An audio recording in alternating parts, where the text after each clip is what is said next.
ご視聴ありがとうございます。さて今回はマジェスティ125充電不良編。それは仕事を終えて帰宅した後、ちょっと買い物に出かけようとしたら、セルが回らない。もう何回も経験しているので慌てず、ついでに対策もしてみます。最後までゆっくりしていってね。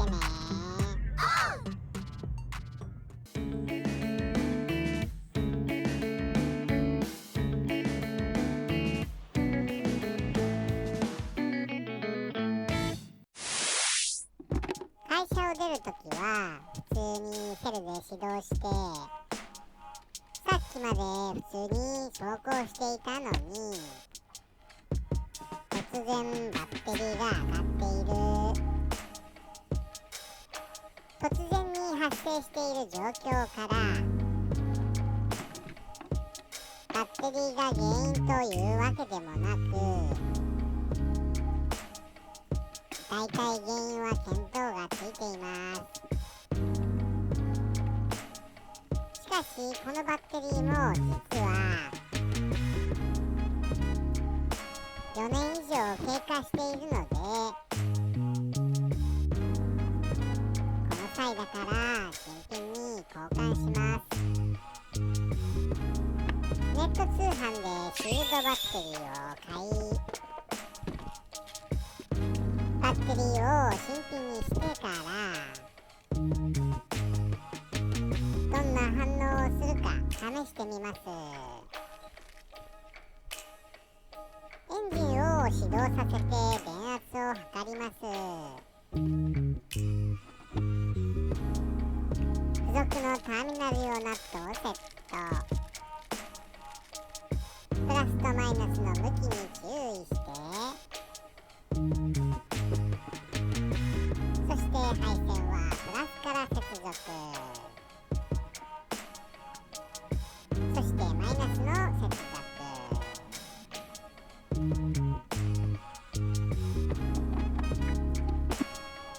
セルスターターを回してみましょう。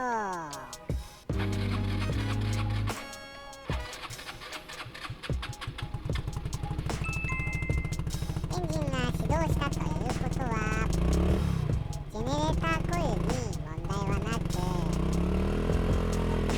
ピックでもエンジンはかかるでしょう。新品バッテリーの電圧は当たり前ですが 12V はあります。そしてエンジンをかけた状態で、一見何も異常がないように見えますが、電圧を測ると 12.2V しかありません。これでは全く充電されません。しかもみるみる下がっていきます。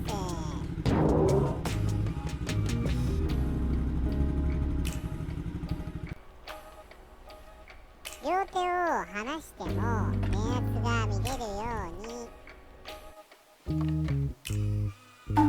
前電源取り出し編で取り付けたエーモン工業の電源ソケットに仮設で電圧計をセットしました。もうすでに 11.5V まで低下しています。もう一度セルを回してみます。どんどん回っている。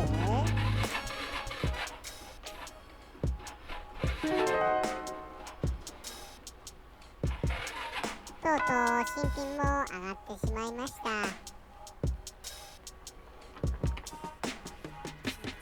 バッテリーを交換してもまたすぐにバッテリーが上がる症状の場合はこれと同じ原因です。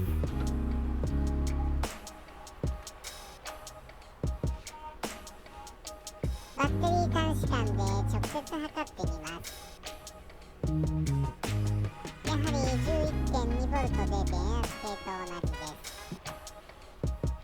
以前自作したケーブルでサンピング。とにかく再度エンジンをかけて発電状況を確認しようと思います。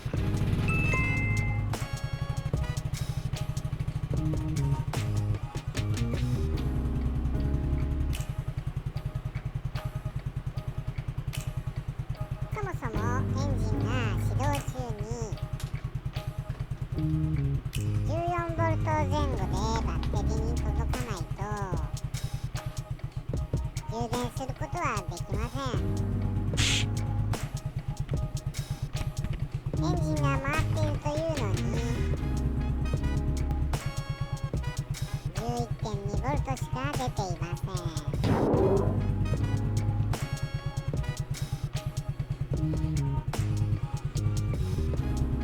バッテリー端子間でも測ってみます。同じように 11.3V しか出ていません。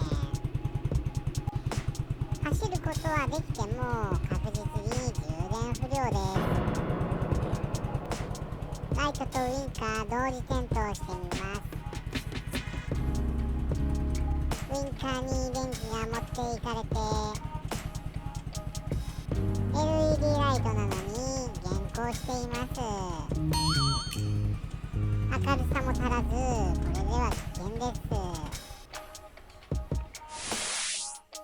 現状確認はこれぐらいにして原因を特定していきましょう。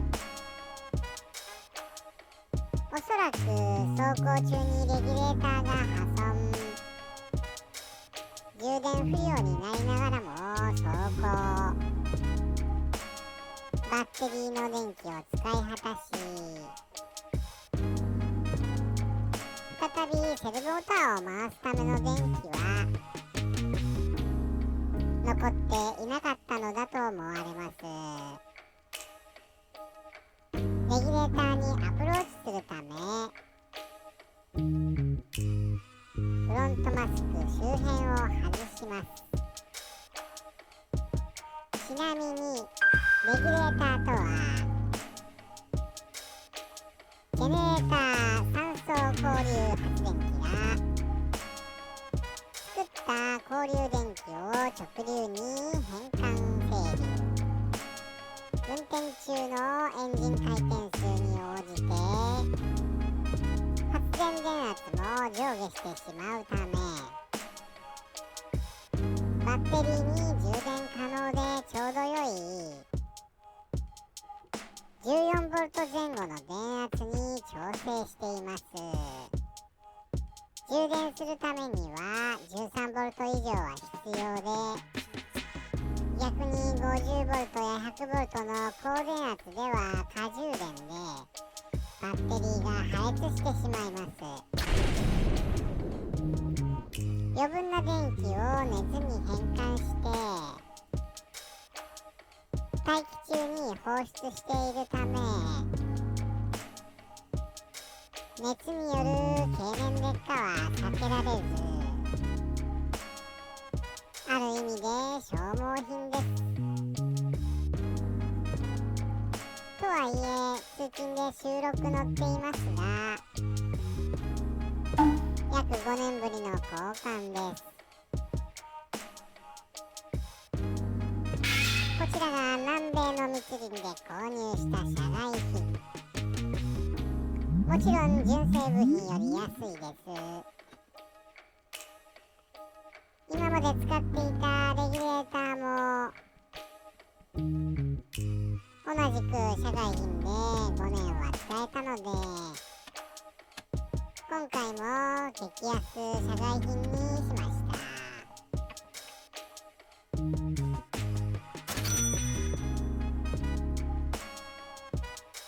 のスクリュー2本を外して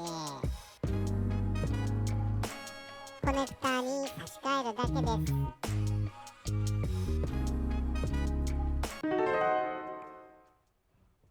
やはり思った通りです。外見上の異常が見受けられます。中から何か出てきています。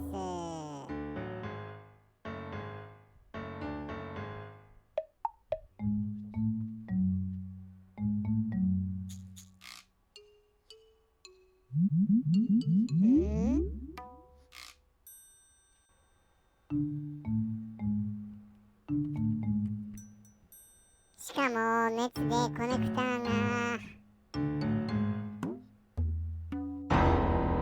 溶けている。幸い溶けたのは先端だけで済んだので、とりあえずワイヤーブラシで掃除をして再使用。後で4極コネクタを探しておきます。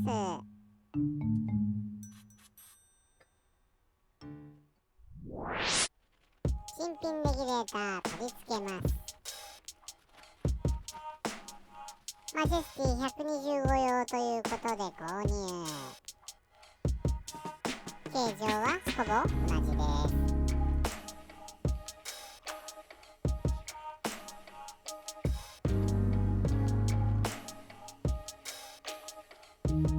コネクターに差し替えます。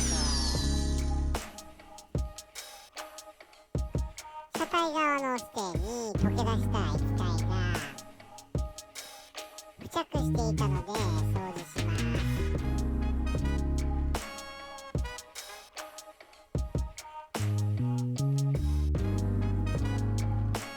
元通りスクリュー2本で取り付け、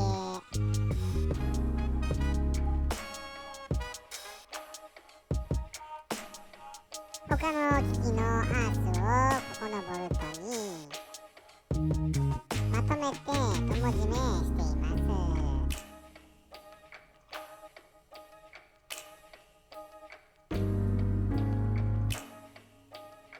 取り付け完了です。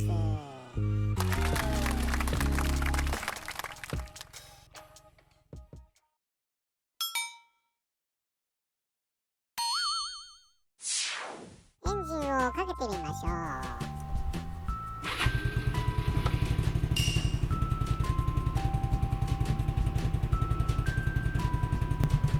エンジン始動直後の電圧は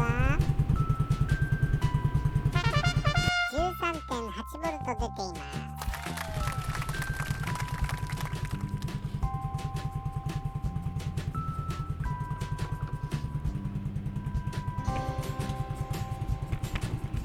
バッテリー短時間はどうかな。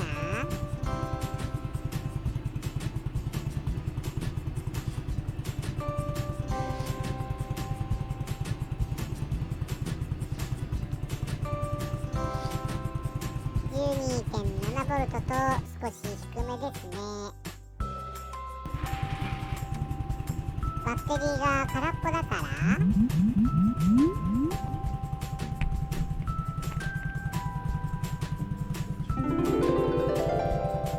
電源ソケットは 14V 来てます。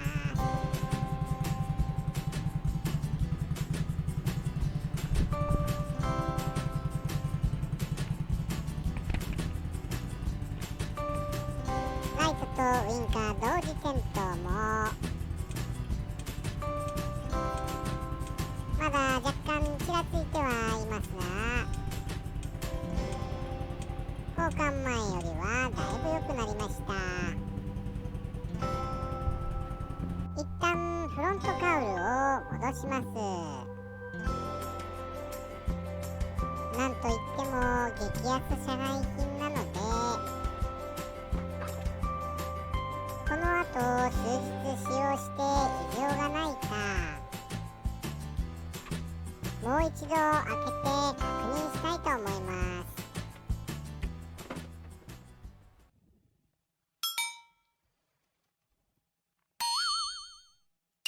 1ヶ月後。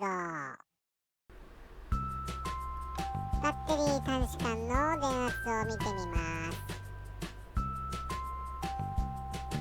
エンジン停止状態で 12.98V。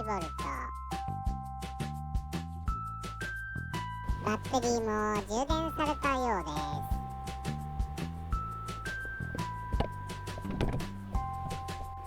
す。エンジンをかけます。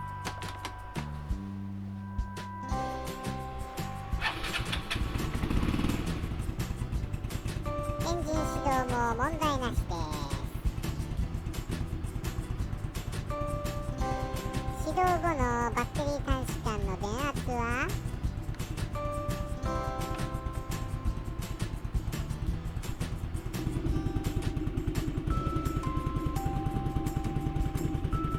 バッテリーまで 14.49V 来ています。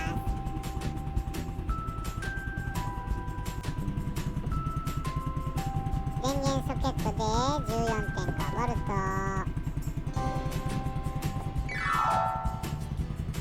ライトとウインカー同時点灯もまだ若干ちらついてはいますが、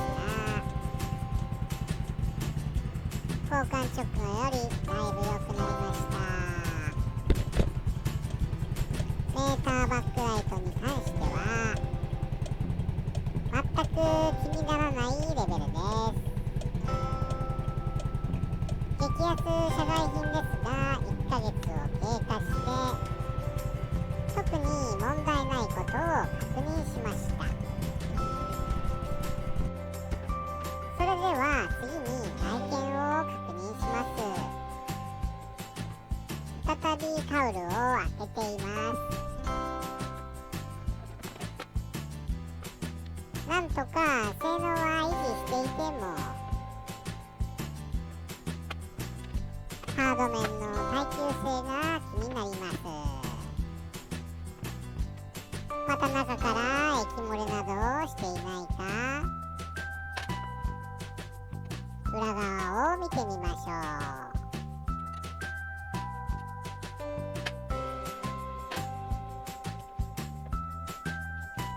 外見上の異常もありませんでした。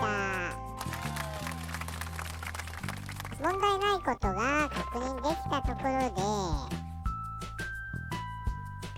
しばらく頑張ってもらうべくここから入る風を利用して放熱板を追加します。熱伝導率の高い銅板を使用します。適当な大きさに加工していきます。角を落として丸くします。針を落として面取り。取り付けボルトの逃げを作ります。波板状に折り曲げていきます。均一に山折り谷折りに折り曲げて表面積を保ちながら小さくします。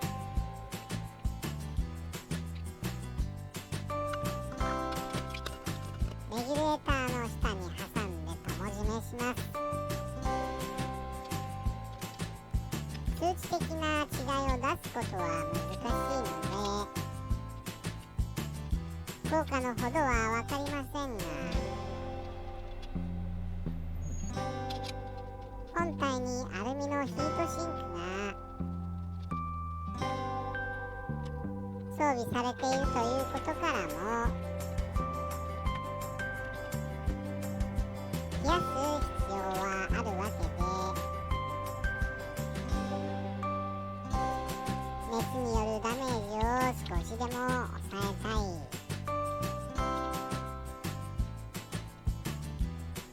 完成です。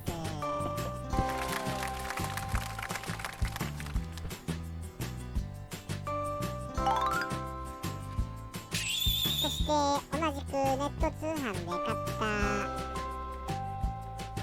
謎の爆安ボルトメーターです。週間もかかったから、おそらく船便。バイク用防水と書いてあったけど、どう見ても怪しい。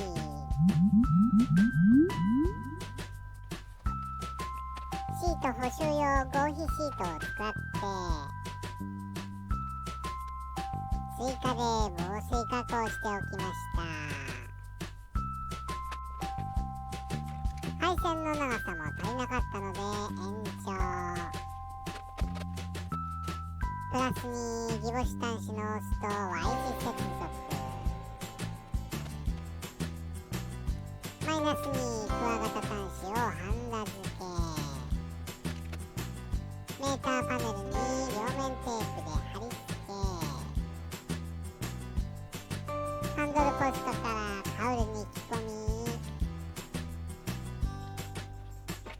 マイナスをボディアースに接続。プラスをホーンにつける電源に接続。完了です。日が暮れてきたので急いで戻します。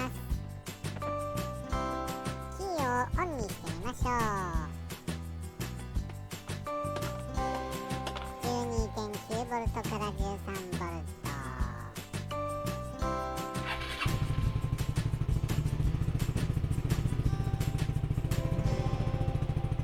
すぐに 14V まで立ち上がりました。ライト点灯で 13V 台。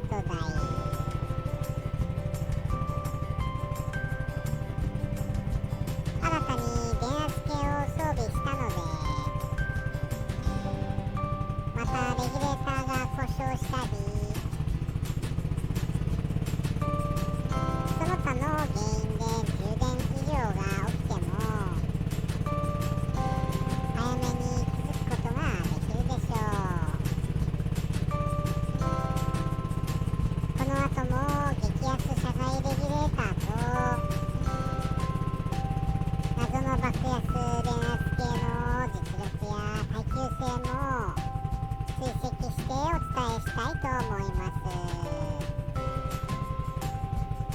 とりあえずこれでしばらくは大丈夫。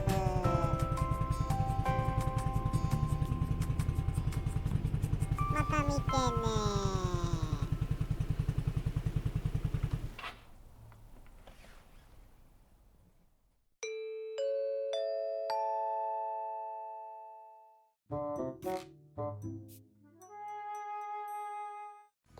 最後までご視聴ありがとうございました。もしよかったらチャンネル登録、コメント、評価お願いします。